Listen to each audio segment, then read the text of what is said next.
Зритель мой, здравствуй. Моя сегодняшняя гостья о медицине знает, если не все, то многое. Ее медицина начиналась с работы санитарки в городской больнице Владивостока. А сегодня она главный врач Краевого лечебно-диагностического центра. И у нашего теплого камина о самом главном, о человеческой жизни, мы будем говорить с Анжелой Кобеевой. Здравствуйте, Анжела Анатольевна. Доброго дня. А о медицине правда много знаете?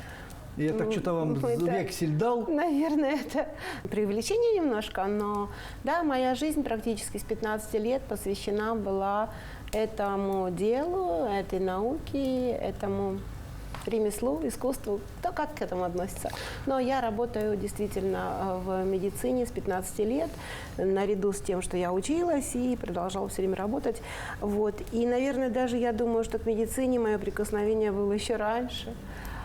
Так сложилось, что моя мамочка болела тяжело, и я была маленькая еще девочкой, мне было 5 лет, и я уже научилась делать уколы внутримышечные, и знала, сколько капель нужно накапать в стаканчик, когда маме становилось хуже, знала, как вызвать скорую помощь, и у меня был выученный текст, что нужно было сказать, когда я бежала в автомат. И там подставляла себе ящик и вызывала скорую помощь. Пятилетняя кроха вызывала скорую помощь. Так получилось, что мой папа, он был моряк, и он был все время в рейсе, и поэтому мы с мамой оставались вдвоем. Вот, и когда соседи не могли прийти на помощь, я сама все делала. Но у вас путь к доктору, так сказать, профессии врача был достаточно большой. Вы начинали санитаркой работать. Почему?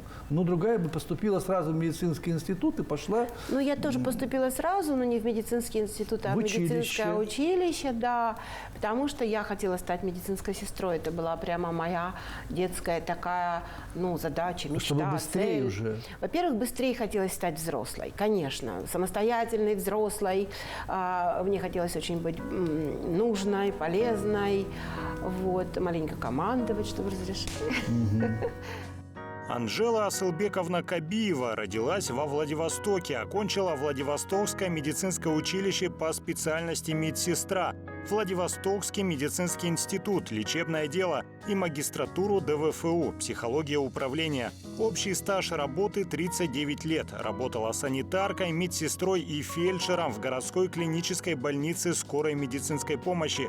С 1988 по 2000 годы терапевтом и физиотерапевтом в Приморской краевой клинической больнице. С 2000 по 2005 заместитель главного врача по медицинской части Владивостокской станции скорой медицинской помощи. С 2005 главный врач Владивостокского клинико-диагностического центра. С мая по июль 2020 года вместе со своими сотрудниками работала в госпитале для больных коронавирусной инфекцией. А работа санитарки Кобеевой из чего она состояла тогда? Меня поставили работать в операционную, и я обрабатывала инструменты, убирала помещение, готовила пациента к операции, укрывала его правильно, на каталочке укладывала, завозила в операционную, вывозила из операционной, сопровождала до палаты. Из таких вещей... Не страшно еще полуребенку оказаться в операционной? Вы знаете, почему-то нет. Мне было совсем никогда не страшно. В момент, когда ты помогаешь другому человеку, будь то пациент, будь то врач, если ты ему помогаешь в качестве ассистента, да, то ты как-то забываешь о многом, очень о многом забываешь и сосредотачиваешься на этом моменте. И какие-то там страхи, неприятности, брезгливости, они просто уходят куда-то сами собой. А медицина вообще это ремесло или это призвание? Я думаю, что в этом действии есть все. Невозможно только по наитию, без знаний, без точности, но и невозможно только сугубо математикой обойтись. Должна быть еще какая-то составляющая, которая, может быть, и принимается за эту историю искусства. Вот ваш клинико-диагностический центр, которым вы руководите, это большой организм? Да, это большой организм. Он состоит из 4 домиков, отдельно стоящих на территории города Владивостока. В нем работает 120 человек коллектив. Это и врачи, и средний персонал, и младший медицинский персонал, и вспомогательные службы.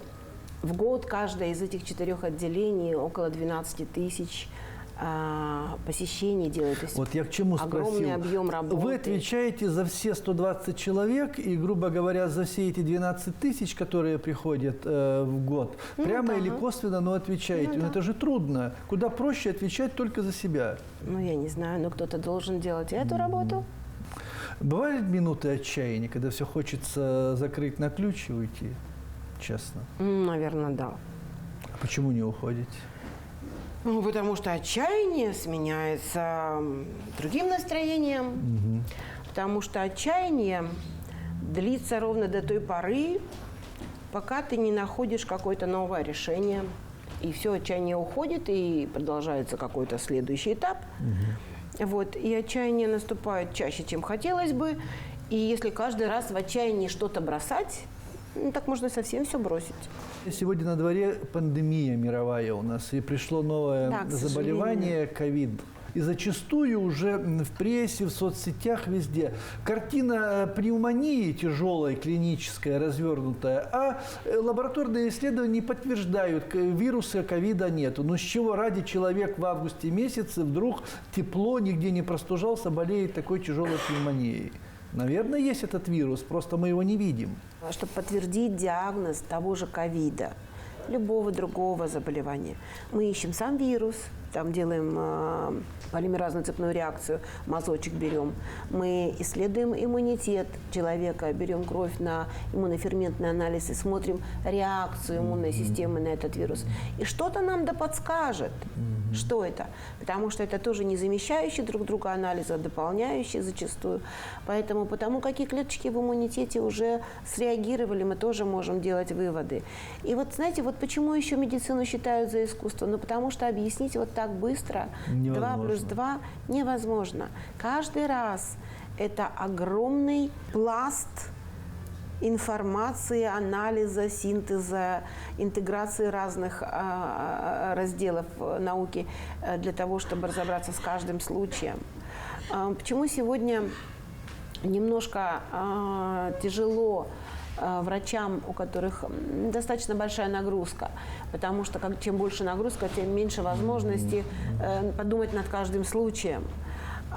И это объективная тоже реальность. И мы сегодня немножко от этой перегрузки страдаем, недоразумения какие-то случаются, именно потому что большая очень нагрузка. Понимаю. Пациентов очень много. И вот ковид, конечно, очень сильно делает работу напряженной. Такой напряженной она, пожалуй, не была очень давно. Вы работали в ковидном госпитале?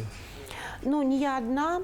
Так получилось, что да, в апреле месяце, когда случилось уже повышение заболеваемости здесь, в Владивостоке, в Приморском крае стали организовываться ковидные госпиталя на базе наших больниц, обычных, городских. И, конечно же, очень не хватало кадров. Был брошен клич, министр здравоохранения Анастасия Геннадьевна Худченко лично обратилась ко всем коллегам в крае, что кто может, кто хочет, кто готов, есть работа, нет людей.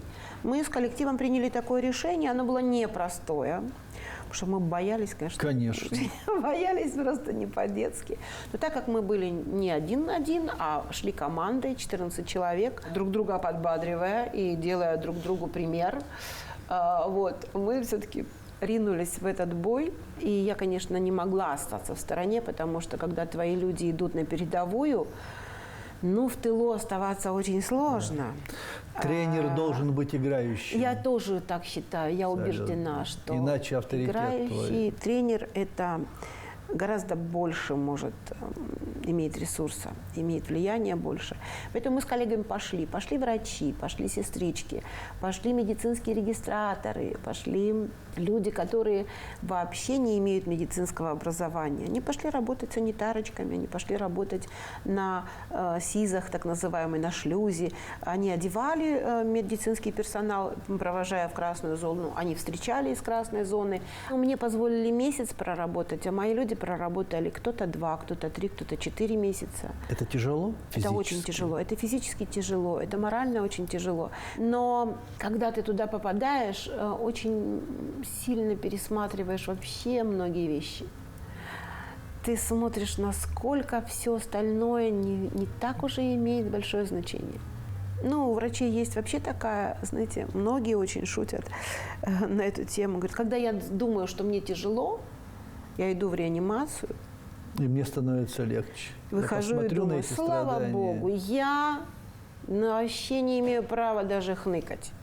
Потому что есть люди, которым сильно плохо. Иногда они бывают примером стойкости и мужества. Ну что это за зверь ковид? Вы его видели месяц, прям вот... Как сказать? Вы знаете, все, чего мы не знаем, это очень страшно. Ковид мы еще до конца не знаем. Мы до конца его еще не изучили. Мы не знаем его особенностей. Мы идем по этому минному полю. Мы идем по минному полю. Мы очень многие вещи, конечно же, уже научились распознавать и дифференцировать. Но в общем и в целом мы еще не знаем, как это будет дальше. Мы даже не знаем пока, насколько надежный иммунитет вырабатывается после перенесенного заболевания. Мы не знаем, как поведет себя легочная ткань после перенесенной пневмонии. Что уже понятно? Понятно, что имеется сосудистый компонент, что это не только инфекция имеет значение, что имеет очень большое значение внутренние ресурсы человеческого организма. И понятно, что для того, чтобы не случилось прогрессирование дыхательной недостаточности, нужно как можно раньше принимать вот такие восстановительного характера меры, как то дыхательная гимнастика, как то двигательные разные активности. Вакцина приходит в нашу жизнь от ковида. Как доктор Кабиева относится к вакцине? Я думаю, что это единственная пока возможность предотвратить массовое заражение. Поэтому вакцина, на мой взгляд, это то, что реально может спасти общество от... Ну, посмотрите, сколько людей сегодня болеет, сколько людей контактных не работает.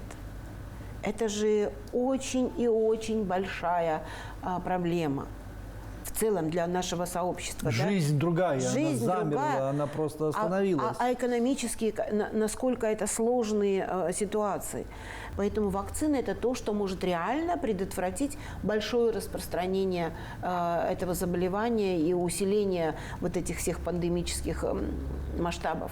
Вы будете делать прививку? Да, обязательно, конечно. Как будет возможность? Конечно. Анжела Анатольевна, у вас есть подруга в полном смысле этого слова? Вот прям настоящая или нет? Да, одна? Есть. Ну нет, не одна, конечно, но немного. Вообще подруг и друзей у меня, с одной стороны, очень много, с другой стороны, немного, Очень смотря мало. что вкладывать в это понятие. Очень много знакомых, очень много приятелей, очень много прям друзей, вот друзей. А вот таких близких, даже которые, какие-то наверное, интимные вещи расскажешь, которому личные переживания. Наверное, ближе всего моим другом была мама всегда. И сейчас мы далеко друг от друга живем, но это, пожалуй, самый близкий друг. Это моя мама, наверное, моя сестра. Вы можете с ней поделиться многими вещами, Очень многими вещами. Не могу поделиться только тем, что ее сильно расстроит в этот момент. Но потом, через некоторое время, я все равно ей признаюсь. За что вы благодарны маме? Есть какие-то вещи в жизни, вот прям от нее и именно ей благодарны? Ну, конечно, благодаря ей я выбрала свою профессию. Благодаря ей я научилась вот такой стойкости и жизнелюбию. Моя мамочка, она еще до моего рождения совершила, я не знаю, подвиг, который повторить очень сложно. У нее было тяжелое заболевание сердца, И когда пришла пора выйти замуж и думать о детях, ей категорически запрещали рожать детей, потому что само вынашивание беременности могло плохо сказаться на ее здоровье, и сердце могло не выдержать, и так далее, и так далее, и так далее. И она, я считаю, это такой подвиг, знаете, который на всю жизнь меня обязал. Она приняла решение, что она, независимо ни от чего, будет рожать ребенка. Это была я. И даже если ей предстоит умереть, она все равно будет это делать, потому что жить без ребенка, ну или там убивать ребенка, она не готова. Это дорогого стоит. Это подвиг. Это подвиг. Абсолютный подвиг. Это подвиг. Моя бабушка, когда ехала забирать, когда ей пришла телеграмма, что родилась девочка, там, 3648, а в телеграмме же мало писали, и что дочь жива осталась, там не написано было. Ну, как-то так на радостях.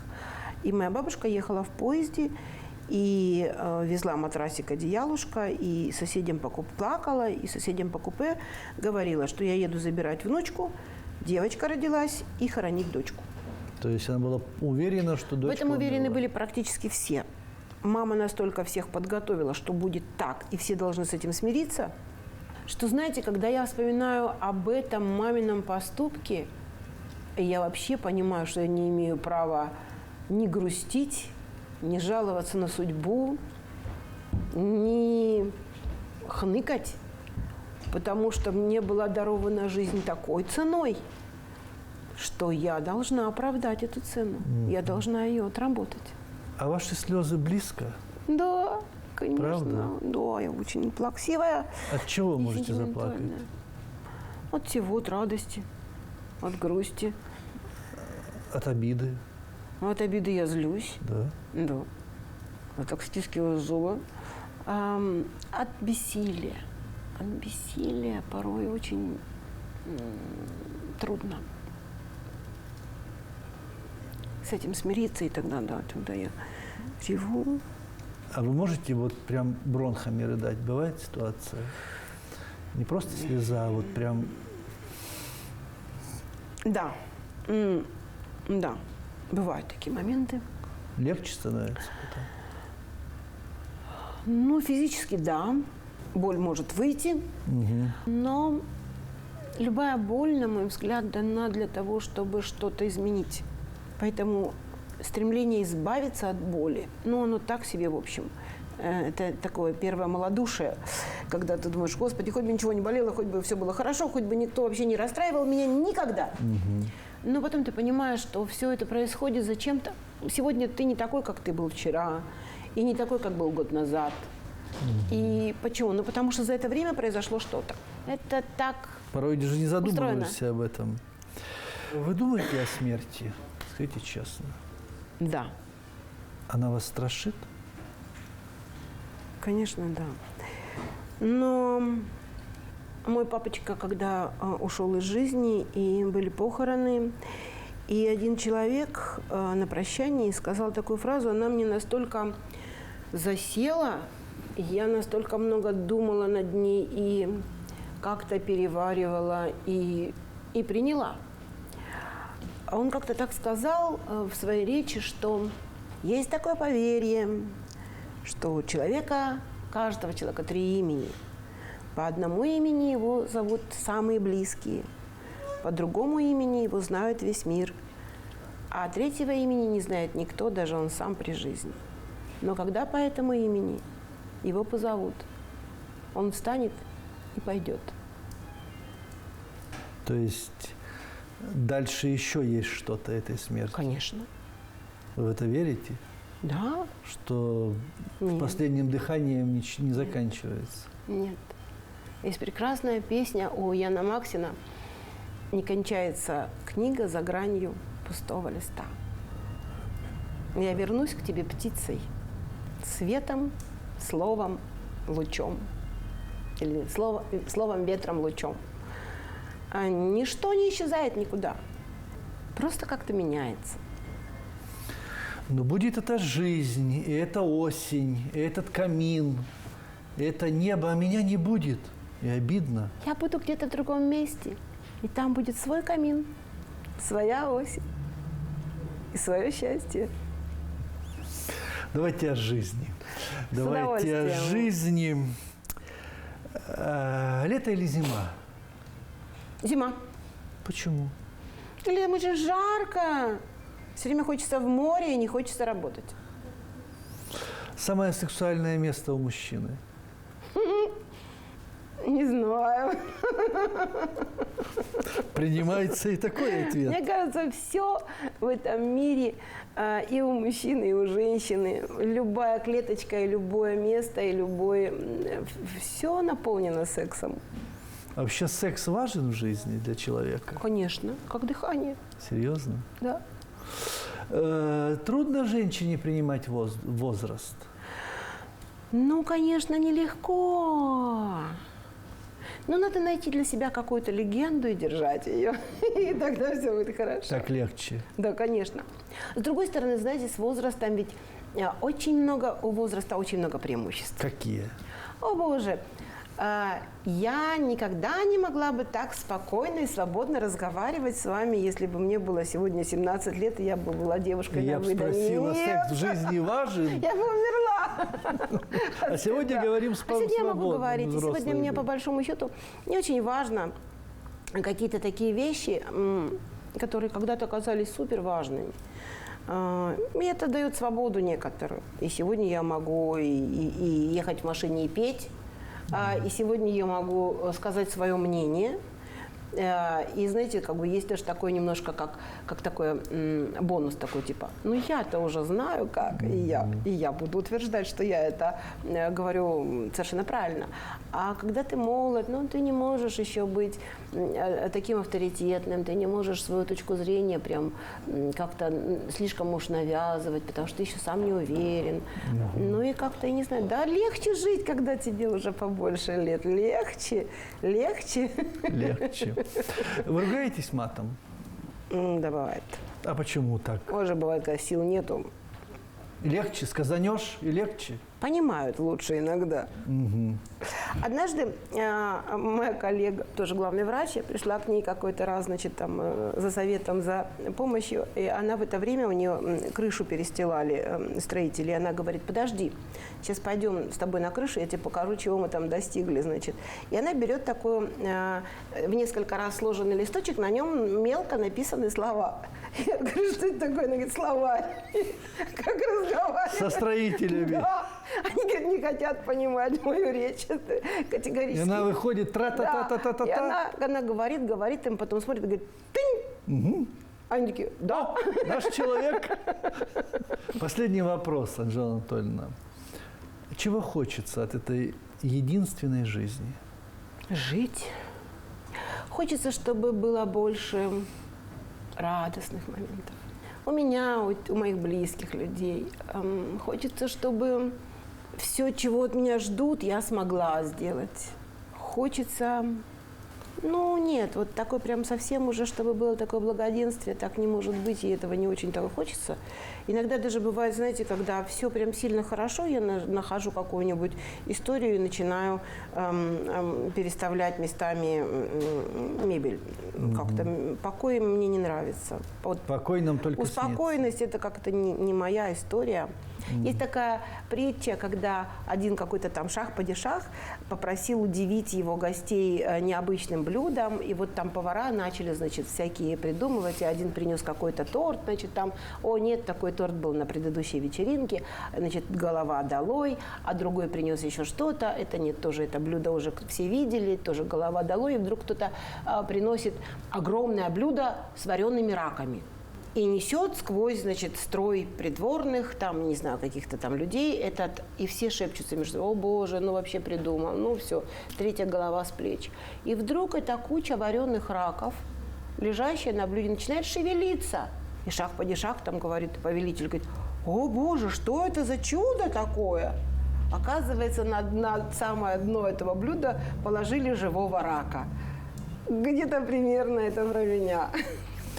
Спасибо большое за искренность, за эту глубину, за то, что вы такая. Спасибо вам. Большое. Спасибо.